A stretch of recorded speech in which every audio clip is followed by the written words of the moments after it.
Training specificity. I was teasing about this a while ago. Eric here, the EK minute.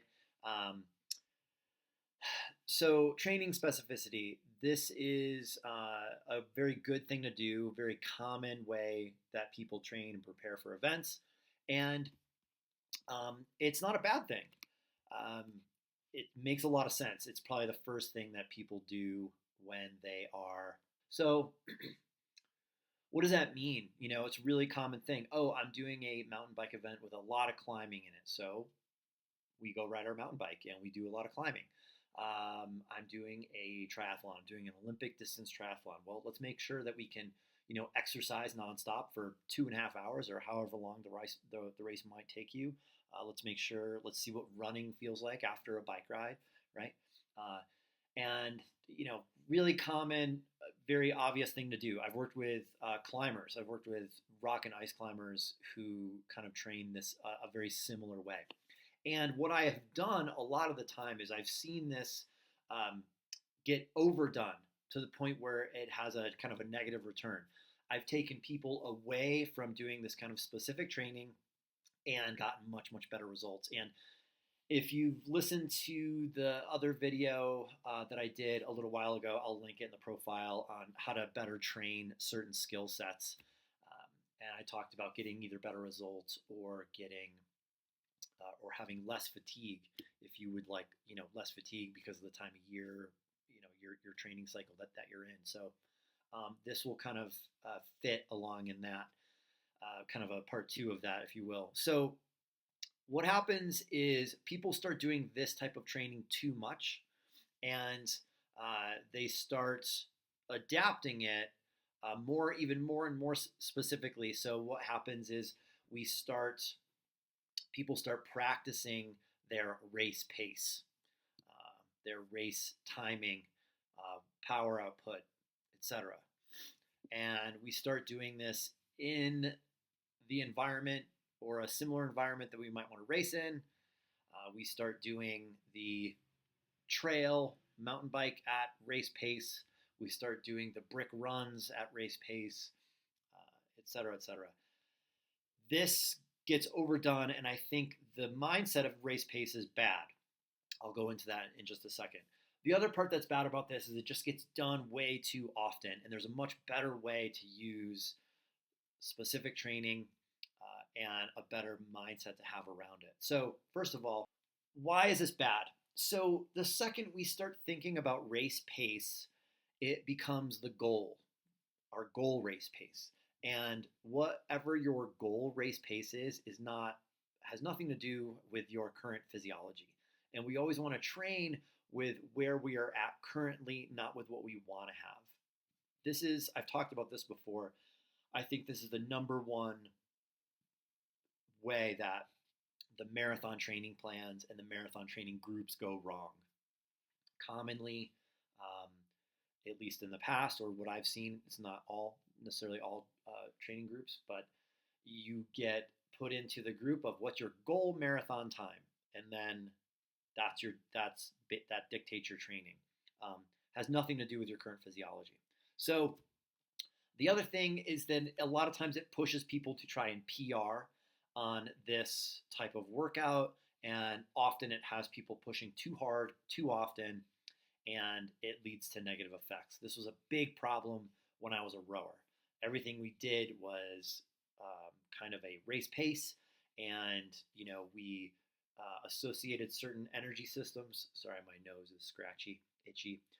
We associated certain energy systems to certain pace workouts, but and we were it was close, but then we pushed it to the wrong edges of those types of workouts, and it had a negative effect. And I've seen this again, all different sports, all different endurance sports, and the climbing one as well, which is a really interesting case study. So how do we do this better? Okay, how do we do this better? Look, you don't need to practice the wattage that you're going to ride in your half Ironman. You don't need to do that on a weekly basis. I won't get into the physiology of that specific example. If you want to do tempo rides and tempo runs, that's great, do them. But again, what we want to do is we want to look more at the physiology side of it and train the physiology, not the race pace. This is a small change, as I said with that rowing example, but it can be a really, really profound one. So um, think about it that way instead. And often what you'll find is you're doing your intervals or, whatever the workout is, maybe a little bit slower, easier than what your race pace is going to be, and that's okay. You'll be able to do it on race day, or you might find yourself above race pace, doing shorter intervals, and that might be what you want to do with that workout as well. So I like to focus a lot more on the physiology, and I try to get as many workouts in with an athlete that I can, focusing on the different physiological aspects that we want to try to adapt and enhance. Uh, what is a better way to use race specificity, training specificity for our race? I like to use it as more of a test or more of a check as to how this specific training is going. Depending on the skill set of the athlete, the experience of the athlete, and just their mindset, they might want to do these check ins more often or less often. I have had many athletes never do their race pace for a particular event that they're going to and have huge PRs at all different levels of ability. I've had athletes qualify for Ironman World Championships. I had an athlete win um, a half Ironman, the overall amateur, never doing race pace, never practicing our race pace. And I bring those up not as a show off to my coaching at all, but as this does work. This happened. We've seen this many, many times. So, but what we like to do is to use it as a test. And so we want to now be specific. If we're doing a very long event, then maybe we want to do a very long bike ride, a very long trail run, longer than normal. If you listened to my last video on how long should long be, we're now going to greatly exceed this. Okay, so I'll link that in the profile as well, or in the notes, and you can listen to that if you haven't.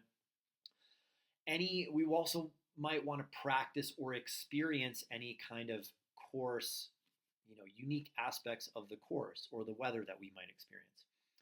We might want to practice or simulate the winning moves. What is going to happen in that critical moment of the race, of a bike race or running race or whatever the case is, so that you are familiar with that and can experience what doing a race winning move is going to be like. And I'll give you a quick example of all of these. Your 100-mile trail run, mountain bike ride, your ultra distance kind of trail event. Again, I talked about how long should long be in the last video. Go watch that. Listen to that on Spotify if you haven't. But now we're going to greatly exceed that. And I was listening to a podcast a long time ago. It was a trail running podcast. I forget what it was, but I really liked what they talked about.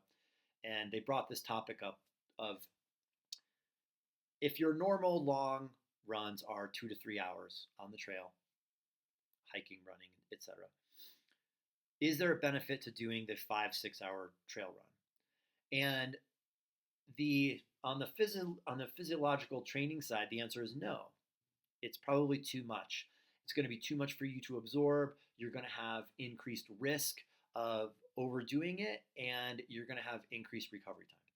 However, again, don't do this too often. This is a good test.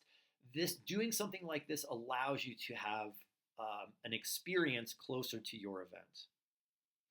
It allows you to really exceed what you're normally doing and have experiences that you're not going to have on the 3-hour trail run. My running pack, which is fine for 3 hours, starts to rub and I get chafe after that mark. My nutrition, which is normally fine, now seems to be falling short in some manner. It allows us to have these experiences. The Ironman simulation workout. Been doing these for decades, and I still people still do them. I think they're very effective. The 100-mile bike ride on a similar course. You do it at your race intensity normally, and you practice your fueling. You do all those things that you're going to do in the race. So when you're there, it's very familiar. We do a brick run, usually a short brick run, just enough to say, did everything we do on the bike work? Am I now overheated? What's my nutrition like? How does my run pace feel?